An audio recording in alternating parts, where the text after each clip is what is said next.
pintu utama depan gereja. Baik, baik, silakan Pak.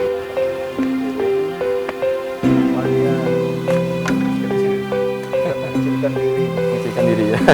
Iya, ya filosofinya. Pelan ya Pak, pelan-pelan ya.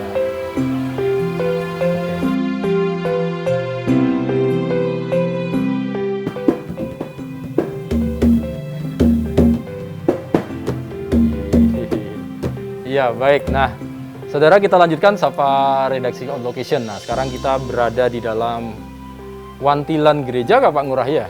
Iya. Ini gereja tapi Gereja bentuknya wantilan. Bentuknya wantilan. Baik. Nah, kita akan berbincang-bincang dengan siapa, Pak Ngurah? Bisa Ya, dikenali. ini kita bersama Ya. tokoh umat ya, yang kami tuakan di sini. Kalau kami sebutnya penglingsir. Penglingsir di sini. Penglingsir di sini ini kenalkan Bapak Paulus Ketut Dongker. Paulus Ketut Dongker. Ya. Om Swastiastu, Pak. Salam rahayu, sehat selalu, Pak Ketut. Kemudian ini adalah Bapak Agustinus Nyoman Yase. Beliau adalah ketua dewan pastoral. Baik. Iya. Tapi ada yang istimewa, beliau putranya sudah menjadi seorang pastor. Oh, jadi rohaniwan. Ya. Wah, luar biasa. Wah, baru 2019 Pentakbisannya, Pak. ditabiskan. Oh, selamat ya, Pak Ditabiskan ya. di gereja ini. Di gereja ini. Wah, itu yang kami syukuri sekali. Putranya dipersembahkan kepada Ya. Tuhan. Iya, putra pertamanya. Baik. Pak Nyoman, nggih. Membahagiakan sekali ini Pak Nyoman. Iya. Mungkin Wah, dia ini bisa ada anak berbagi. muda. Nah, kemudian ini adalah anak muda, namanya panggilannya Billy. Billy. Ya, dia ini dari kelas 3 SD. Ya, itu sudah ikut belajar menabuh, bermain gamelan karena kami di paroki ini untuk mempertahankan kekhasan kita dengan budaya Bali, salah satunya itu kan budaya menabuh, menggambel. Mendamai. Nah, kami punya sanggar namanya Sanggar Bakti Budaya. Ini yang mengiringi misa. Ya, mengiringi misa, kemudian juga ya ini menjadi sebuah sarana gitu ya, sarana untuk teman-temannya ini kan yang ikut menggambel, tidak hanya mereka, tidak hanya kami dari gereja, tapi juga dari teman-temannya yang ada di lingkungan di sini. Oh, iya. Masyarakat yang lain, Iya, agama anak-anak yang lain. lain, karena mereka mulai dari kecil, Siap. dari kelas 3 SD itu. Jadi kita kumpulkan Iya. anak-anak itu semua datang ke sini menabuh. Setelah besar, mereka ngembangkan tuh di sanggarnya masing-masing. Nah, ini salah satu. Sekarang dia sudah kuliah, Billy. Kuliahnya juga di bagian seni. Baik, Pak Ngurah. Nah, ini ke Pak Dongker.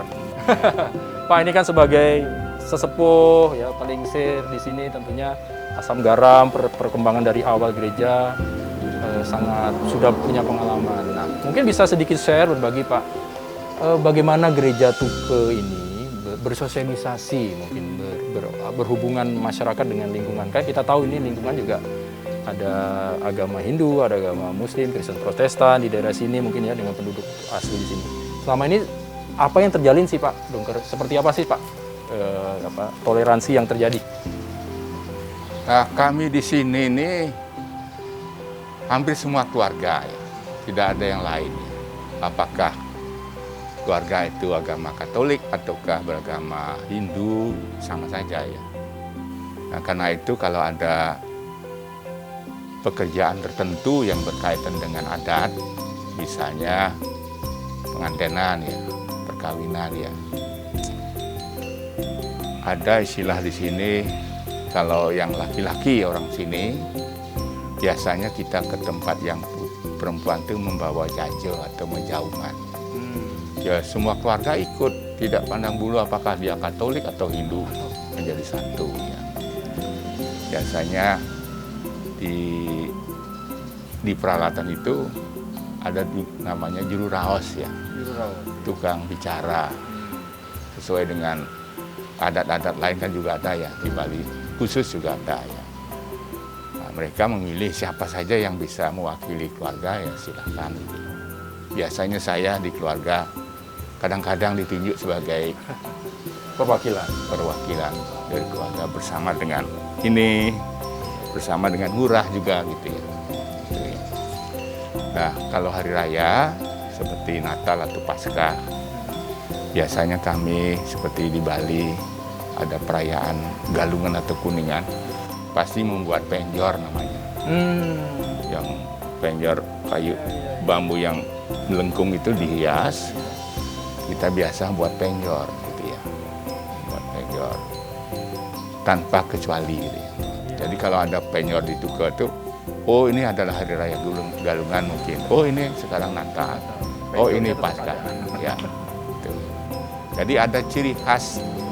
Di daerah lain mungkin bukan penjor, hanya namanya penjor tunggul namanya, hanya yang lurus gini dihias bambu.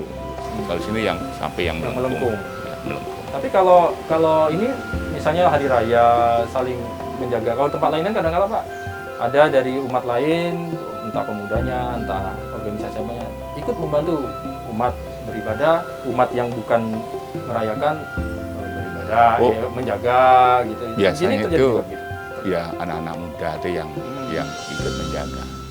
Mereka punya di Banjar ini ya ada namanya Satgas Banjar ya, atau yang ke Hindu dikenal dengan pecalang. Anggotanya campur ya, ada yang Katolik, ada yang Hindu. Nanti kalau ada perayaan yang agama Hindu misalnya Nyepi, di Ngerupuk itu kan ada perayaan Tawur Kesangeng namanya. Itu biasa mengarak ogoh-ogoh namanya. Mereka Umat terlibat juga, umat Katolik terlibat di sana. sampai membuat juga terlibat. Baik. Nah, saya ke Pak Nyoman. Pak Nyoman ini kan paroki terus berkembang, katakan. Nah, terlebih ini dalam hal ibadat khusus, bisa Paskah, bisa Natalan. Itu apa sih Pak ciri khas atau apa yang biasanya dilakukan oleh umat di sini untuk tetap mempertahankan kultur Bali tadi ini yang menjadi ciri khas dari Kuta? Bagaimana Pak Nyoman, bisa jelaskan? Sebagai paroki yang berkembang, yang di tahun 80 dulu kami ya 100% natif orang Kuke lah ya. Baik.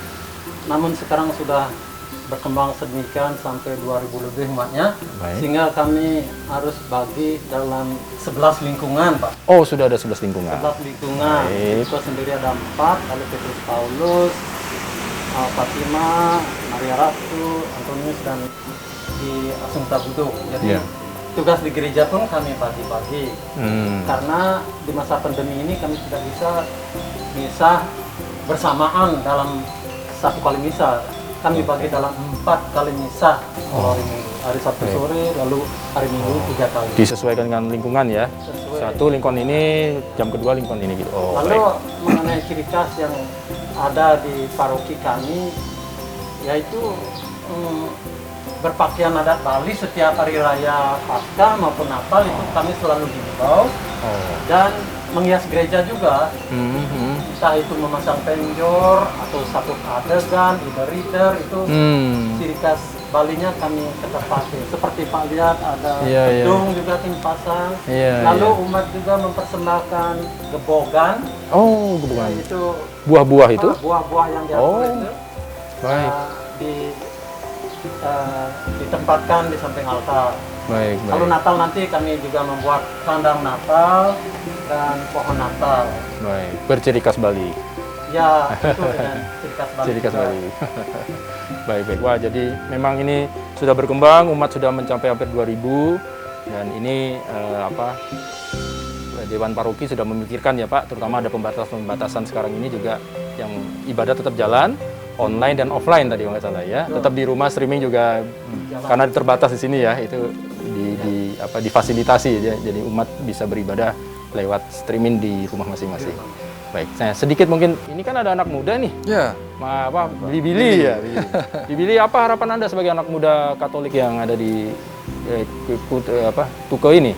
Apa yang ingin disampaikan kepada teman-teman? Tentunya saya ingin berharap untuk khususnya teman-teman muda yang ada di gereja Tuko ini, Ya. walaupun kita itu beda keyakinan atau beda budaya, ini beda agama maksudnya, Ya. janganlah pernah kayak meninggalkan budaya kita yang ada di Bali. Itu ya harapannya kayak itu, karena yang melihat tuh kayak makin kesini tuh orang khususnya Kristen Katolik ya. Kristen Katolik udah mulai kayak minder gitu lah menggambarnya kayak nggak usah lah menggambar kayak gitu udah. Karena dimanapun itu budaya dari leluhur dari Bali.